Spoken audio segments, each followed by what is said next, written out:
know. Hi, Stacy, Ian, Dragos, Amanda, Ingrid, Dew. Nice to have you guys. Alicia, Tammy. Tammy's from Brooklyn.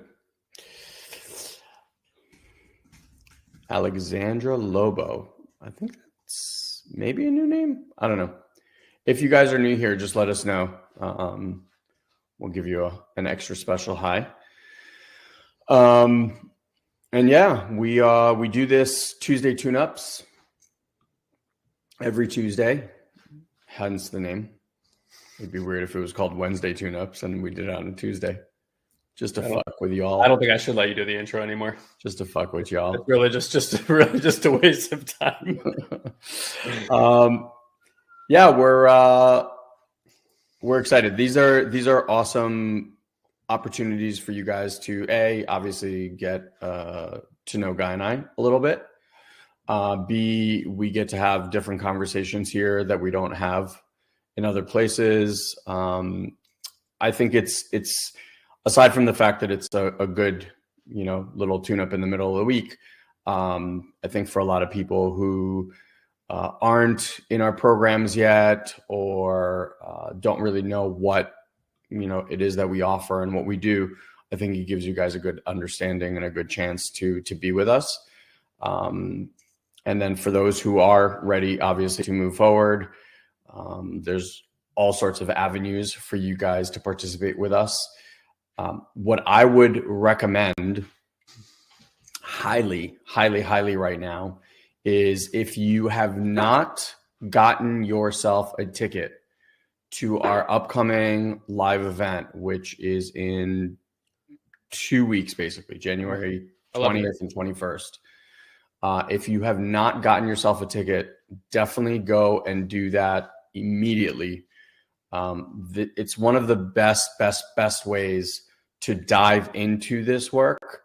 We talk a lot about the different modalities that Guy and I have participated in and things like that. But if you kind of break it up into two main roads or two main paths, there is, we use Ken Wilber's map, which is the growing up work and the waking up work. And what I see, because I'm talking to a lot of prospects as well, what I noticed is most of us are stuck in the growing up work. Growing up work, just so you guys know, is pretty much the entire mindset industry. So anything having to do with personal development that has to do with mind work, that's the growing up work. So it's the ability to understand or an inquiry into understanding how you are, why you are, when all the things happen that made you the way that you are. And so you're explaining yourself to yourself, others to yourself, and environment to yourself. But that whole world is in the world of knowing and understanding. So if it's conceptual based, if it's thought based, if it's distinction, understanding based, figuring it out, all that stuff, that's all growing up work. Okay. So how many of you guys have done a lot of that in the last few years? Like you've really, you read the books, you watch the videos, you maybe even taken a seminar or two. You might have even worked with a talk therapist or a coach of some sort. And you can kind of realize like, okay, that's that whole world. Then the other side of it is called the waking up work. And I just want to preface before I talk about one and the other, this is not that one is better than the other.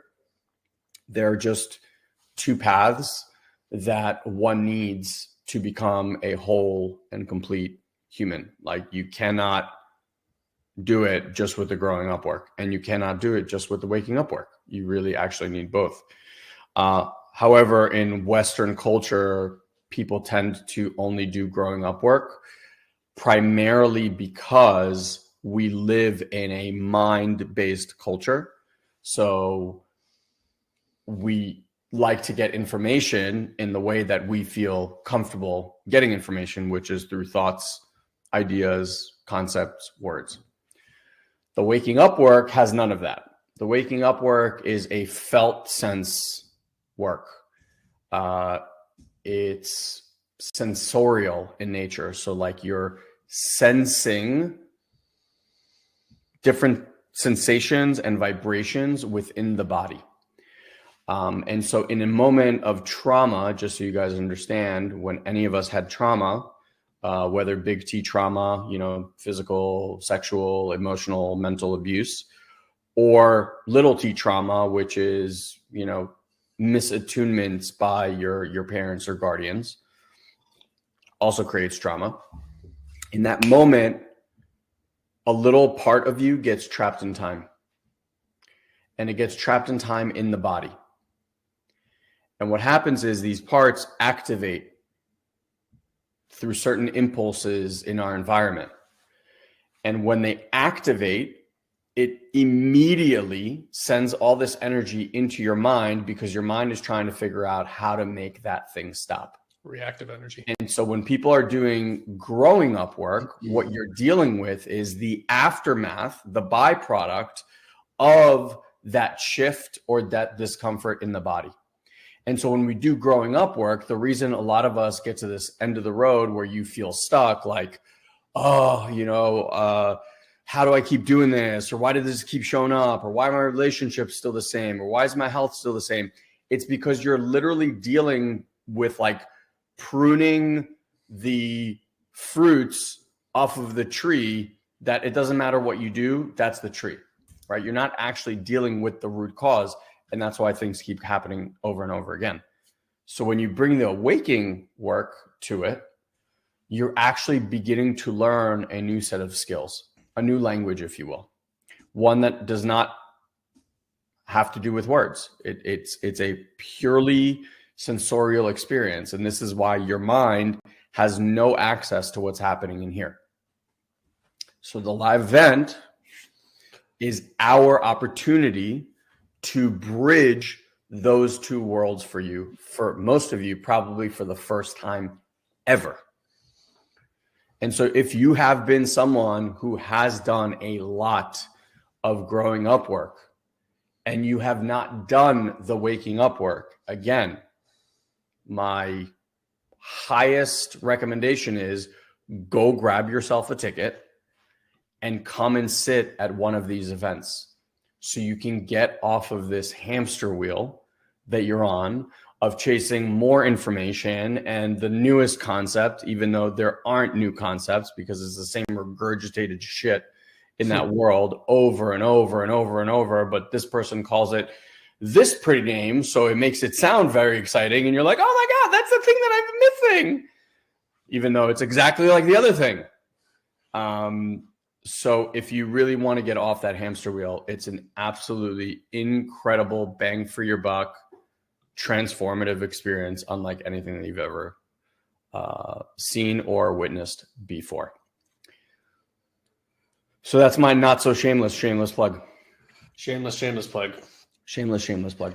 Yeah, I agree. We'd love to have you at the event. It's a really, really good opportunity to deepen the work, to also get a very different taste of what this work can be. And there's just something profound about sitting in group sits together. They're like so profound when we get to do this work collectively. The field of energy, like how many of you guys are working on meditating in some way, probably part of our 28-day challenge, or have done some form of meditation.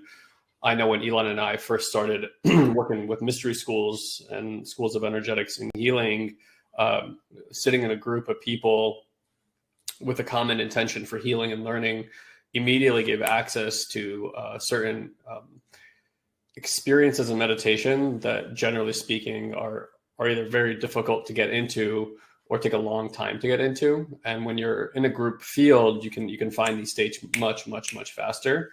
I've sat in 10-day silent meditations, and I would reaffirm that as well. It's like there's just something about sitting in a group of people, even if you're not making contact, through eye presence. It's just the energetic group field together creates something. And it's something that we want to be able to validate in our experience, because one of the things that we see on a regular basis we'll kind of shift this conversation into dealing with fear in different ways in the moment here. But, one of the things that we see time and time again is that like lone wolf, lone warrior type of mentality of like healing yourself, through reading a lot of books or finding that next process or doing that breath work. And we are not against you at all doing that, right? Like there's some serious value in you becoming an introspective person and you training yourself to ask questions and you becoming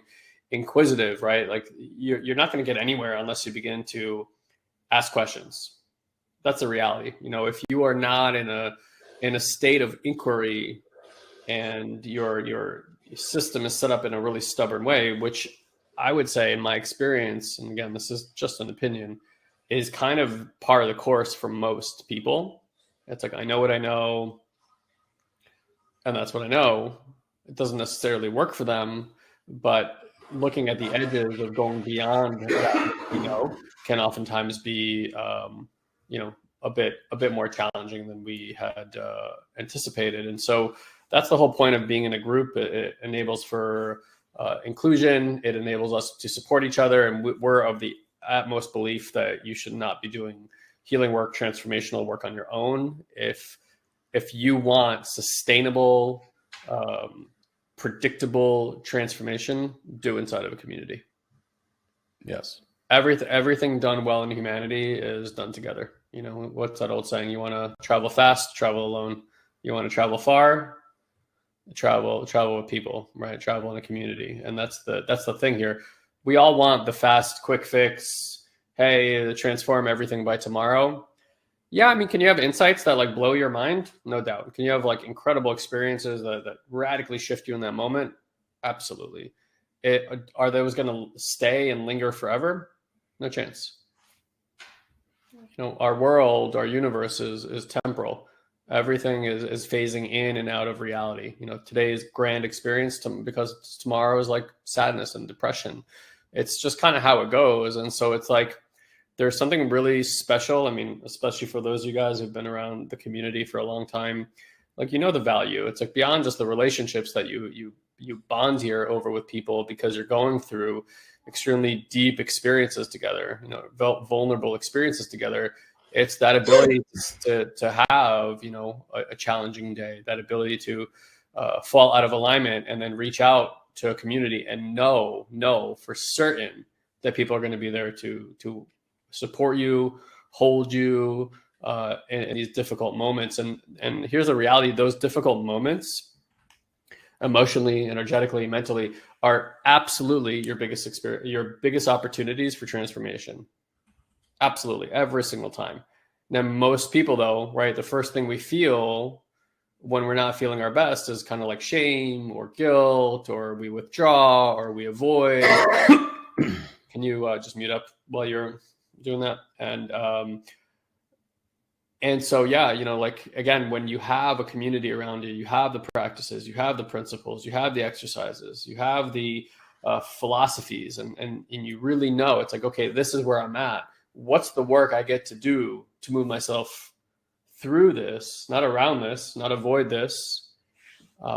That's what's really, really important to learn. And the 2-day is a really big kick in the pants if you want to turbocharge that experience and know exactly what it is that we've been that's taken us 21 years to learn. We hold nothing back at that experience. So, well, last week when you weren't here, we did all these like really mindfulness sits. We were kind of sitting with our minds and taking the time, and I was doing a little bit of energetic tuning for everybody. And so, look, we're entering a new year. Not that I want to get too woo-woo on you, but in numerology, a 7-year, which is what we just came out of, is a year for spiritual introspection. If last year felt like it was turning you inside out, you're not alone. This one's inside in. This one's inside in.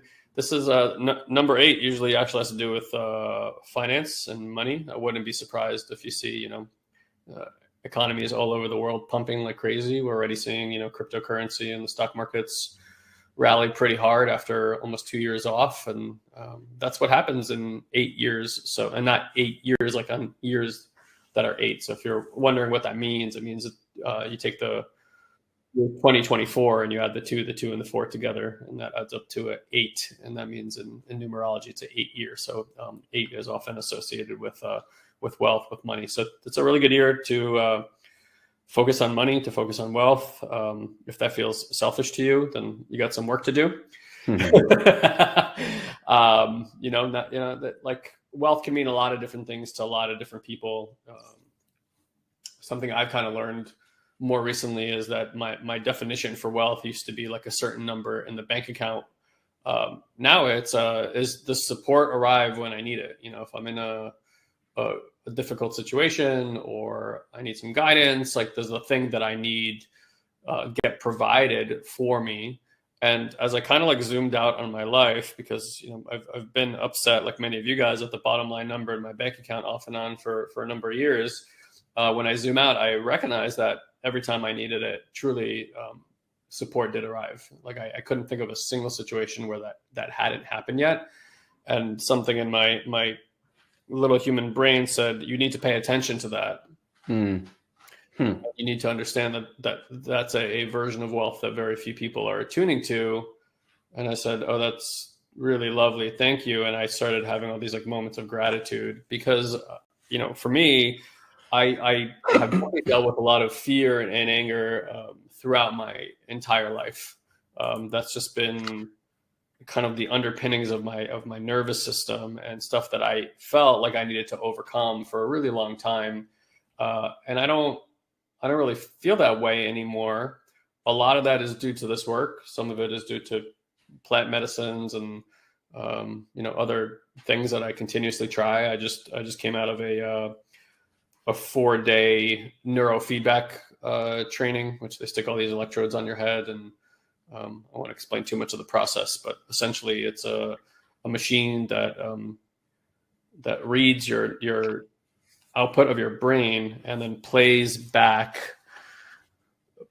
your brain's output signal in the form of musical tones, all sorts of musical tones. Like it sounds like a cello or like almost like a trumpet that's playing a little bit off key. And some of the music actually sounds kind of funky. And it's kind of funny because at first you're sitting there going like, if I put my awareness on the left side of my brain, do I play this song or do I play That's so cool. But like your brain is like literally playing music. And the point of that is to apparently when you play back the tones of the brain back to itself, it's like mirror. It's just like in any developmental work, you want someone to hold up a mirror to yourself so you can see yourself. And so in this way, the brain can actually attune to itself and see or feel, or however the brain does things. It recognizes where the misattunements are and it self-adjusts.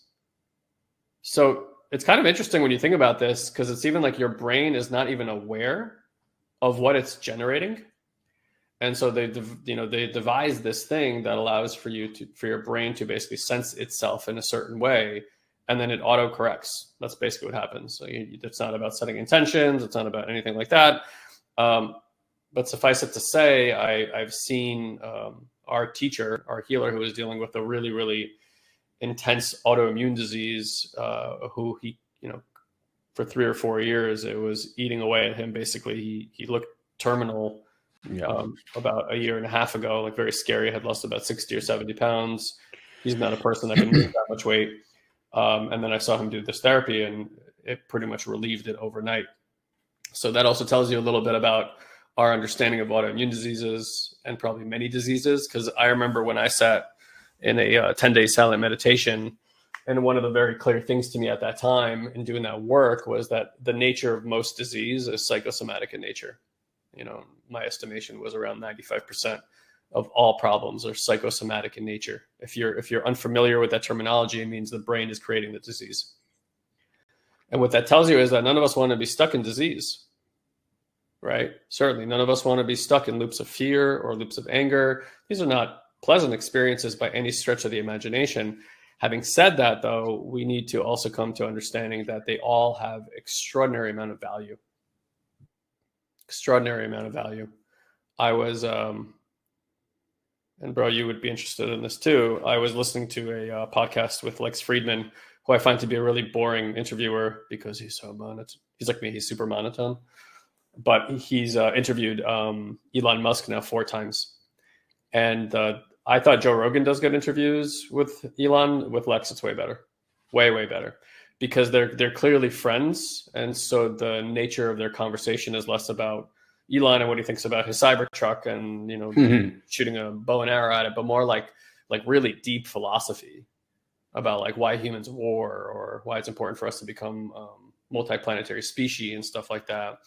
And Elon says something really interesting. He goes, it'd be a scary world if we didn't have war, which was kind of a off-putting idea for me because, like many of you, I'd like to see a world without one and peaceful. He's like, or even a world without hate. He's like, you know, try to imagine the systems of control that would be necessary to make a world like that happen. He goes, everywhere you look in nature, you see, you know, chimps fighting and this and that. Just kind of how nature resolves things. He's like, so yeah, that might seem like a good idea. He goes, but maybe hate plays a really important role. It was devised over 4.6 billion years for an obvious and particular reason to create something that ultimately is sustainable. He's like, I don't know what world would be like without hate. He goes, but I bet you we wouldn't want to be in that world. Wow. I was like, wow, that's some pretty deep thought. So, you know, I'm using that as an example because, you know, we oftentimes think that the experience that we're having is malformed or misinformed or not the one that we want.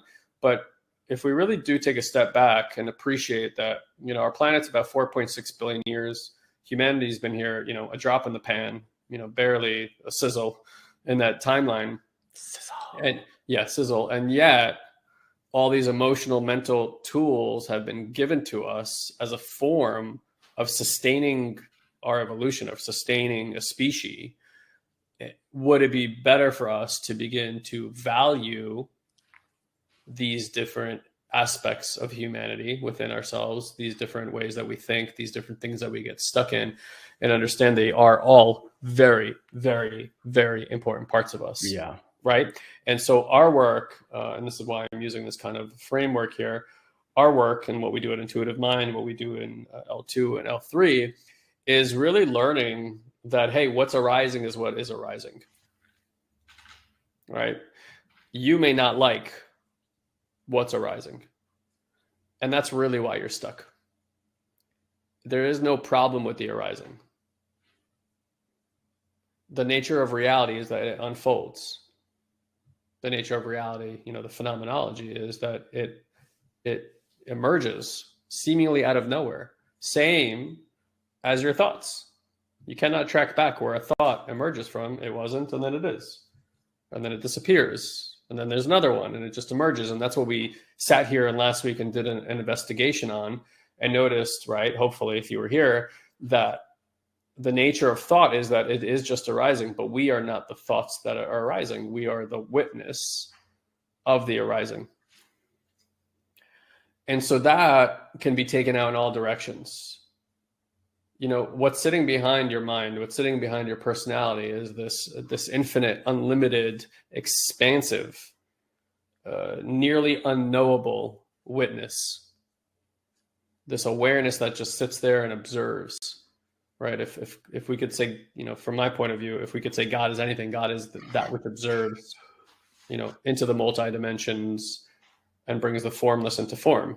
Right. But in our lives, we're just like that. There's no difference. The way that one thing works is the way it all works. And so, you know, this isn't to like give you some philosophy, but it's to understand that everything gets much easier in life, much, much easier, much, much, much easier when you can be and learn compassion for the self. Yeah. Regardless of what's arising on this blank screen of our awareness. And a lot arises on the blank screen. You will often notice that what's arising on your screen, you judge very harshly or negatively, or you try to avoid it, or you try to drown it with drugs or alcohol or TV or technology, or blaming or shaming or all these other, you know, quote, negative experiences that one may be having. And they're not negative. They're just, we've learned them to be uncomfortable. So maybe take a moment and ponder for yourself, what does it begin to look like when we come out of this kind of state of psychosis of judgment, very harsh judgments towards ourselves and others. But where we judge elsewhere is what we judge ourselves internally, or what we avoid internally it tends to be what we judge elsewhere. So what happens when you begin to learn to bring compassion to every area of what's arising within you? The anger, compassion, it's met with compassion. The sadness, it's met with compassion. The confusion and frustration, met with compassion. And so I'm inviting you for just a moment to kind of close your eyes and take a minute and just ponder if the things that I consider problems or difficulties in my life right now, I could somehow take my judgments and put them on the side. Not that I wasn't aware of them, but they weren't impeding this experience. And I looked at those things through the lens of compassion, through the lens of my heart. And I allowed for them to arise because they have a right to exist. They were formed in this crucible of 4.6 billion years of evolution. And so they must play an intricate role in my life. They must play an intricate role in this species, in nature, and the unfolding of things. And so beginning with just honoring what's arising within you, regardless of the opinion that you may have about it, and see if you're able to do that. And for some of you, you won't. You will judge it too harshly to even consider that you can honor it or that you can love it in some way. And that too is really okay. It really is. We say, can you love that thing? As it's arising within you. You say no, we say, okay. Can you love that you can't love it? Can you start with that? Can you love that you have an inability to love that thing? Can you at least honor that you can't love it? And that's the experience that is arising within you, is that you can't. It's too difficult right now. It's too challenging. And something really interesting happens from that. Now, you may understand what I'm talking about. It may even be engaging or interesting for you, but I can tell you that regardless of what mental changes you make, and Elon, kind of outlaid that growing up work and waking up work, regardless of what mental changes you make, you're like, oh yeah, I get that now. I'm going to bring more compassion to everything. I say, good luck. I say, good luck. Because what you think and the way that your mind operates and the way that your body operates are two really, really different things. And we're not just a body. It's not like just a physical body, right? There's an emotional body. There's an energetic body. There's like the multidimensional experiences that we can have. Like there are a lot of very complex layers to human being, to all of awareness, to all of the animal kingdom, and certainly more complexity, right, as a human being. And so we're all living with these knee-jerk responses. And try as you might, no matter what level of understanding you bring to it, I put you into a stressful situation. I don't care what training you have. You flush that shit down the toilet and you go with what you know. Like that's what your body does. It defaults to its defensive state. And it happens very quickly. This is split second, nanosecond type of stuff. It operates quicker than the mind can operate.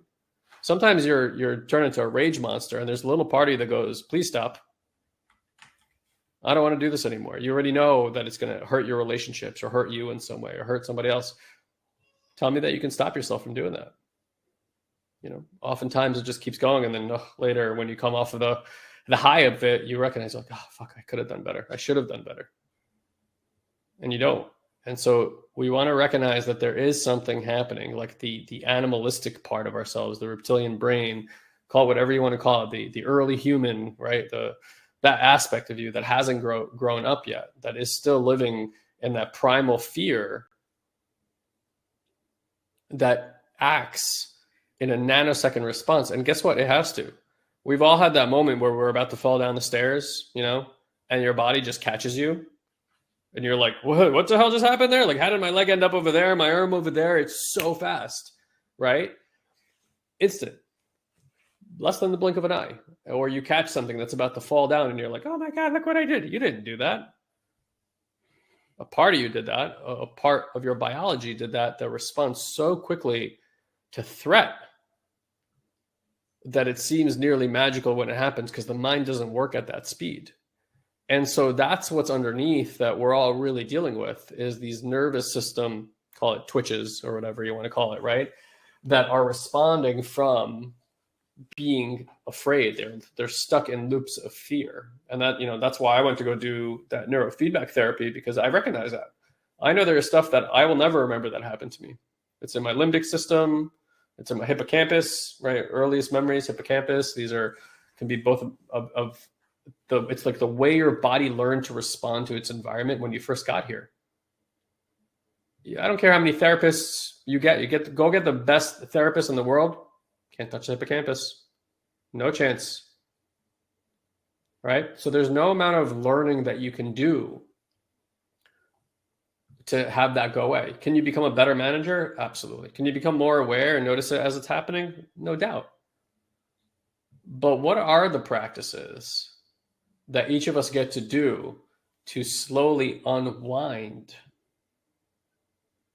this tightening in our nervous system, this contraction of nervous system? That's really what it feels like. It feels like a contraction. Maybe it's hard to breathe. Maybe your stomach feels squeezed. Maybe your heart's feeling pinched. Like whatever it is, these are all telltale signs of how our nervous system winds itself, how the fascial system winds itself. And so the practices that we bring forward are ways to work with those systems, to relax them, to unbind them, to unwind them. And so we're not inviting you to say, hey, you're never going to have any uncomfortable experience again. What we're really training everyone here to do is to be able to more adequately respond to those things when they arise, versus just having the default reactivity machine go off. And then you always get the same results when that thing reacts. It does it from the same energy.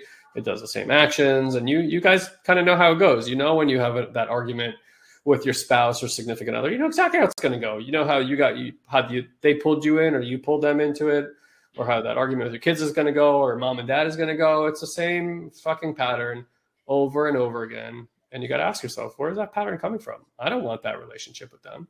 That's not how I want this relationship to go.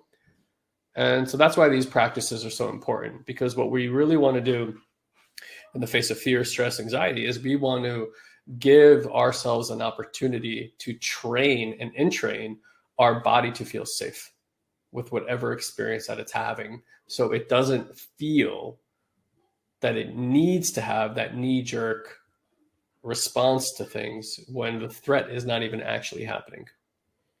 But the body is always looking for that threat and will react accordingly to all sorts of stuff in our lives. And so, I could tell you, like, Elon and I have been doing this energetic work for, roughly 7 years or so. And there are things in my life today that are unimaginable to me. Like, I was like, when did that even happen? I was telling people about my relationship with my dad over the last, 4 years. And him and I have always had, I'm sure like many of you with your parents, like this dance that we played with each other. And, I'd get around him and my body would start feeling tense. Whether he was doing something or not, it didn't matter. I would just get this tension around my dad. And then, he would say something. My system would say, see, there it is again. It would spark, get a little aggravated. Then I would try to manage that, because I was like, oh, my dad's just being dad. It's not a big deal. And I would talk myself down from the mountain. And then he would do the next thing, and the build up starts happening. And then he says a thing and my system would pop, and then he gets engaged with me and gets angry. And we do our little angry dance, and then two angry gorillas in the room, and it's fucking annoying. Like, that's the reality. And I was reflecting on it. I'm like, whoa, that hasn't happened in 4 years. After a lifetime, 35 years of every time being around my dad, that was the experience. Every time. Like, I enjoy my dad today to a degree that was seriously is unimaginable to me. Like, I have so much love for the guy, and it wasn't like I didn't love him before. But it's like, it's just a pleasure to be around him now. My dad hasn't changed one iota. Not at all. He's disinterested mostly in transforming himself. Like, he's done transformative work, don't get me wrong. But like, my dad is like, he's good just the way he is, you know, like, and I'm not saying that in a negative way. My dad is content being as he is. Like he's not interested in having more freedom. He's not interested in dealing with his PTSD. It's just like, this is who I am.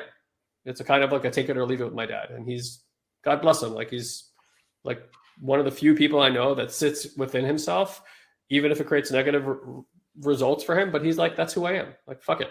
Right. And that's fine. That's admirable in many ways. But for me, it's been a life of anxiety and fear around my dad. And then I could say, like, definitively for 4 years, like, I've not felt that at all, like, not even a titter in my system. And like, same with Elon and myself, and then I'll kick it back to him.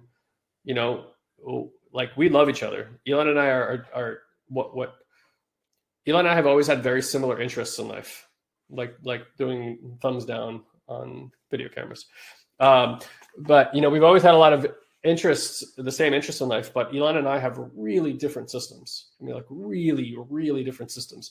Elon's always, you know, really like enjoyed the stage and having eyes on him and performing, and he's a great networker and connector and all these kind of things. Me, I'm like a wallflower. Like, I'd rather be against the wall. I'll do great work, but it's not really important if I get the, you know, the acknowledgement at the end, or at least that's what I tell myself. That's not totally true.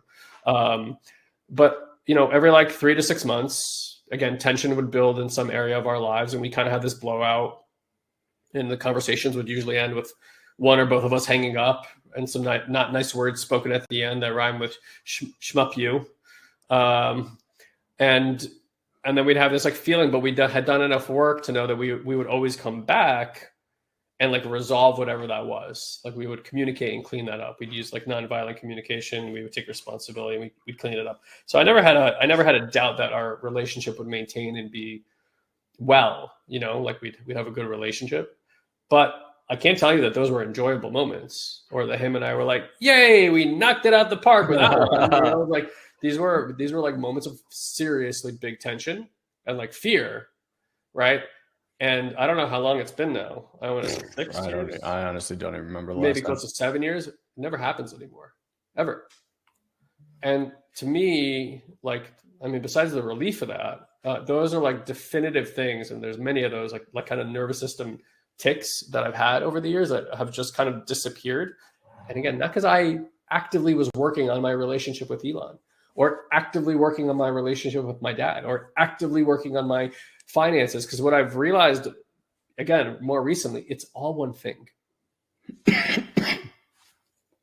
It genuinely doesn't matter what area of your life is arising right now. If you're doing this work, you are repairing and healing the nervous system and all the systems that connect to it, the energetic and all that kind of stuff. And you are going to respond better in every area of life, including relationships. And that's why those things don't happen anymore. But we didn't have like a conversation that created a transformative moment where Elon and I are like, yes, the Holy Grail, we never argue again. Like, that never happened, ever. It's just like this thing just was, and then suddenly it wasn't. It suddenly didn't emerge anymore in our reality. And that's really the value of this work. That's why you want to do this work ongoingly. And I can't tell you you're going to get results like that in a week from now.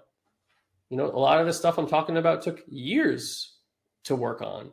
But today, more than ever, as I've built this facility, and Elon has too, and this confidence and this work, it really just keeps getting better. We just keep relaxing and being more easeful with life. And as every year passes, while everyone's getting fatter and older and all these kind of things, like somehow we manage to look younger and have less concerns and enjoy life more. And we don't need a lot in our lives materialistically at all to enjoy life or to enjoy our relationships. And that's the best part of all this work. Yeah. It takes time. By the way, I didn't get a chance to tell you, you know, I get to talk to prospects here and there, and I get on a call with someone, and when I asked him what he did, he gave me the greatest answer I have ever received in my entire life. Tell me. He was a rally race car driver. Whoa. Yeah. Right? Like, he said it, I was like, what? Like, it was like, so, you know, it's like someone being like, when you were a kid, you're like, I'm a race car driver. And he's like, he's a fucking race car driver. That's awesome. It was amazing. And the reason it's just very fresh in mind, we were talking and he was saying how, you know, he lives a lot in his head, and like when he's driving, he'll watch videos back of himself and he doesn't understand how the body did the things that the body did, because he's like, I wasn't thinking.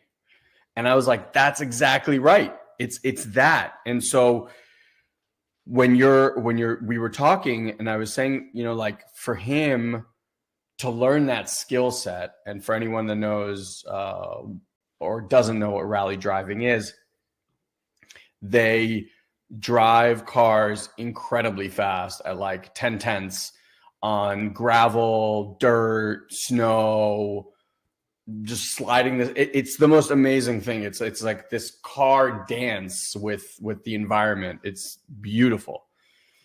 And I know that one of the things that these drivers do, or any professional driver, is they say like, you drive with your ass. And what that means is that your ass is literally like feeling everything in the road, everything in the car. The front tires are basically like, and the front tires are kind of like an extension of your fingertips. So like you feel each pebble, and, you know, and I was saying to him that it's very interesting, the skills that Guy and I have trained ourselves on and now train others on. It's very similar in that what we are doing is we are learning to sense life with our ass, with other senses, right? Like part of it is with your ass sometimes, but please tell me we can make that a tagline. We do transformation with our ass. But you know what I mean? Like we've opened up our awareness to be able to sense life in a way that most humans don't, because most humans are living life through this one paradigm of thought and ideas and language.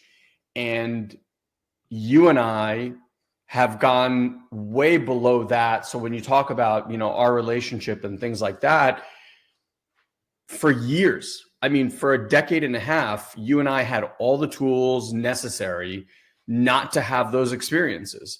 And we knew even after we had the experiences, how to get back into connection through language, like all that stuff, right? To take responsibility and apologize and create something new, and realize like, oh, it was this thing that got triggered or got hit, and because of that, I responded to you in this way, and I didn't really mean it, and it had nothing to do with it, right? Like we did all of that stuff, and it still showed up. Like it wasn't like we moved through or learned the lesson from the experience. We just had a way to manage when it happened and how to get back into connection. Now, I think what's really interesting is, and I would say that even the last time that you were really going through that really intense phase, whereas before I would have felt inadequate because I couldn't support you going through that. And there was like no words that I said made any difference when you were in that situation. It was like, it didn't matter. And so I had always felt helpless in that situation. But now, given the work that we do, I was able to just sit and hold you, all of you, the entirety of you in the space. The part that was scared, the part that was angry, the part that was frustrated, the part, right? And I could just like create a container big enough to be able to hold all of that intensity, which before, like that intensity would come and it would just pull me down with it. And I felt drained and leveled and weak and all that stuff. And so I was like, I didn't want to do that. And so even during this last time, you know, being able to support you in a way that felt more supportive to you and had me not have to say a single word was like, I remember having moments where I was like, this is wild. Like, I can't believe that I'm able to like actually sit here and have this experience. And I think both of us inside of our relationship have realized that there's energetic ways that the other person needs to be held in order to feel like the other person's there, in order to feel like they're not alone, in order to feel like they're supported. And it's so beyond the words that now, whenever there's that wobble or our system feels like off, we know how, because we've done it for ourselves, like we know how to attune to the other and give them that level of support. And so we don't have the blow ups because it's like we're working with the little boy part that really needs to be held a certain way. And it's like when that part is held, the reaction, the explosion, that whole thing, it doesn't ever come up anymore. Yeah.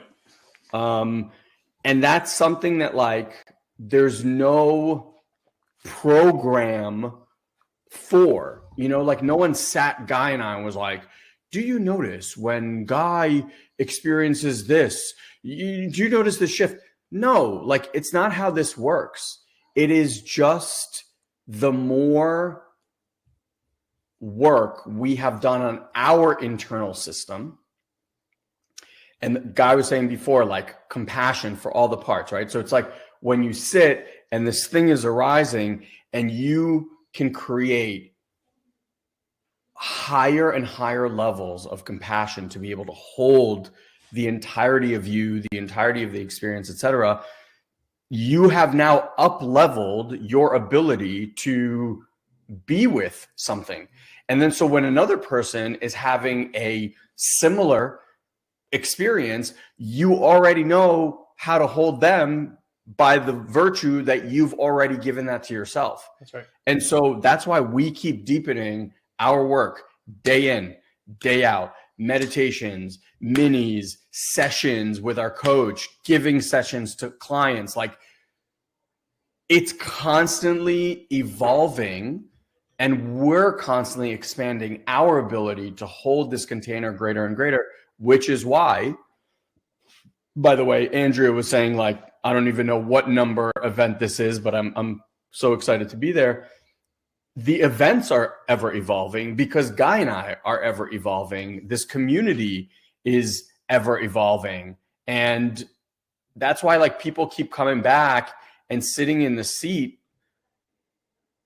basking in the energetic field that we keep cultivating, both Guy and I, our coaches, our team, right? Like we are creating this container and the container is an ever evolving container. So every time someone gets to come and sit in that container, right? Like you're evolving. So you're opening your system. And so every time you come and you drink and plug into that connection, there's new medicine being transferred to you. There's new teachings that are your truth and your teachings, not from some book or video, but just like your truth being streamed to you. And that's so powerful. Like imagine if you no longer seek answers outside of self. Like you no longer need to go on searches of the next book or the next teacher or the next program or the whatever, because you know that in a moment of silence, you can actually sit, drop in and connect to something so much higher than any of those books that is your truth and your wisdom. And to me, like, if I'm going to invest in anything, it's going to be to create that conduit and make it as clean and clear as possible so that I can receive the wisdom that I'm here to receive moment by moment by moment. Yeah. And you know, we'll just start wrapping up here by saying, you know, it's really not about, you know, I used to think of work as having breakthroughs. I remember early work. I mean, early, yeah, first like 12 years, you know, and beyond, it was like, oh, breakthroughs. And like that feeling of a breakthrough is really, it's inspiring. I mean, it's like getting high, you know, it's like this this clarity comes and there's this energy and stuff like that still happens. But today I know like that's not the fundamentals of doing work like this. It's like you got to get it's I think we even need to change the word that it's work. It's not work. This is lifestyle. There's a certain lifestyle that's being propagated and portrayed to the human population today. Whether you believe that's coming from, ulterior motives or not, I leave that up to you, right? But there's a certain conditioning that we're being given, but that conditioning is, this is the lifestyle. This is what it means to be a human being. And we believe this is our human nature. Like there's no other way that we could possibly be. And aspects of it are true. There's like certain things that are absolutely universal truths of living and being a primate and, all the things that we are. And we're all those things. But yeah, we're the primate and we're also this like multidimensional spiritual being simultaneously, truth be told, the essence of God. Right? Or however you do that. You name that for yourself. But like, the reason people are obese in this world is conditioning and choices that they've been conditioned to make over a long period of time that enroll them in a healthcare system that's not trying to make them better. And a lot of people are profiting very much from that conditioning, right? When people are given the right information, here's like minimalistic stuff you need to do to maintain a healthy body. It's not about going on a diet. Diets don't work. That's why everyone who goes on, a 30-day rush for a diet, they lose some weight, comes right back because the lifestyle hasn't changed. Yeah. The lifestyle has to change. Whatever you're in right now that you're like, it's not moving. Yeah, I guarantee you, if we sat down and we did an audit, the lifestyle's not changing. You go on sprints probably. No, you read a lot of books for a period of time, or you do a 30-day meditation, or, you take a few courses, then you feel good. But then like 3 to 6 months later, the weight's back. The patterns are back. All that stuff is back because it's not about touch and go. It's about, hey, you get to a point where there are certain things that you no longer negotiate with yourself about. You can't drink alcohol every day, I'm sorry, and expect to get good results with your mind or your body. You can't eat ultra processed food every day and expect that you're not going to probably end up with heart disease or, insurmountable amount of chemicals in your body that shouldn't be there. You can't expect that. And if emotionally and mentally, it's the same thing. There are, we call this energetic hygiene. We call our work like it's energetic hygiene. We wash our bodies every day. Would any of you guys go a week or a month without washing your body? People say no. But when it comes to your emotional and mental well-being, people haven't washed one day in their entire lives. You have a fucking sewage factory inside of you that hasn't been cleansed. The oil hasn't been changed. There are consequences to this. And we all know stress is a killer. Yes, it is. But stress is a symptom of something, of a buildup of something in the system. That something, if not moved, will probably kill you, or at the very least age you quicker, or have some psychosomatic dis-ease show up in your life. Now, am I saying Elon and I are impervious to stuff? Absolutely not. I've seen people who are extremely spiritual deal with extremely difficult diseases and stuff like that. Having said that, I've also been around, enlightened humans for a long period of time to know when they're 65, they look 10 to 15 years younger than everybody else around them. Yep. They're not melting to the ground. Their energy is good. They have less wrinkles, mostly have a full head of hair. Like that's just standard, And so if we're all out here, like we would, on your deathbed, you would pay any amount of money to even have an extra day with your loved ones. What does an extra 5 or 10 years look like?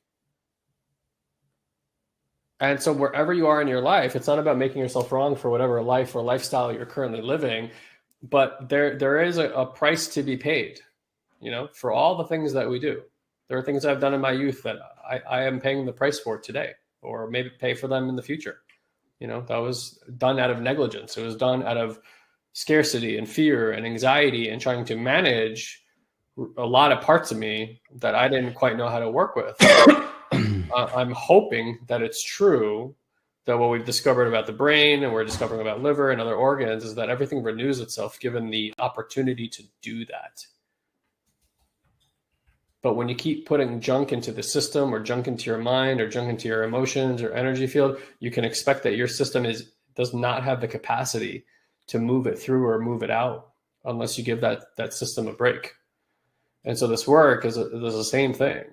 It's about learning what has taken Elon and I north of 2 decades to learn how to develop that lifestyle. And our aim with you guys in this community is to enable you to understand the skills and the practices, the philosophies that enable for that lifestyle to take hold much, much faster than it ever did for us. And many of our students are able to achieve, putting that in quotes, incredible things within a year to a year and a half. But if your expectations is, if I don't transform in a week, my whole life is going to shit, you're too hard on yourself. Change takes time, Even water can't cut through rock in a day, but you give it enough drip, drip, drips, and it can form a basin and fill that lake up and develop mountains and all sorts of incredible stuff. That's the same thing with you, but it requires patience and grace on your part. And the level of trauma that you're dealing with is probably going to determine how long that process is going to be like for you to create that stability in your system. So I'll leave it at that. We love you guys. Happy New Year. We hope to see many of you guys at the live event. Again, intuitivemind.live is the information page. You can use coupon code HALF50, HALF50 to save yourself 50%. And you also get a companion ticket, which you can give to a friend, family, or colleague. We'd love to have as many of you guys there as possible.